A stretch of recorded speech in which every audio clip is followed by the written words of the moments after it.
അടുത്ത ചോദ്യം ഒരു കവിത പോലെ എഴുതിയ ONV സാർ എഴുതിയൊരു പാട്ടാണ്. ഒരു നറു പുഷ്പമായി എന്നേർക്കു നീളുന്ന മിഴിമുന ആരുടേതാവാം, ഒരു മഞ്ജു ഹർഷമായി എന്നിൽ തുളുമ്പുന്ന നിലവുകൾ ആരെയോർത്താവാം. അറിയില്ല എനിക്കറിയില്ല പറയുന്നു സന്ധ്യതൻ മൗനം. മേഘമൽഹാർ എന്ന ചിത്രത്തിൽ യേശുദാസ് പാടിയ ഗാനമാണ്. കഴിഞ്ഞ വർഷം ഏറെ ശ്രദ്ധിക്കപ്പെട്ട ഈ ഗാനത്തിന്റെ സംഗീത സംവിധായകൻ ആരാണ്? രമേശ് നാരായണൻ, രവീന്ദ്രൻ, ജോൺസൺ. രമേശ് നാരായണൻ. തീർച്ചയായും 100%. ഓഹോ. So your 100% is 110%.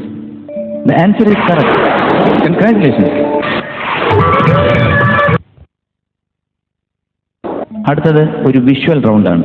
ഇതിന് ഉത്തരം പറയുമ്പോൾ നിങ്ങൾക്ക് 4000 രൂപ സമ്മാനമായി ലഭിക്കും. ഓക്കെ.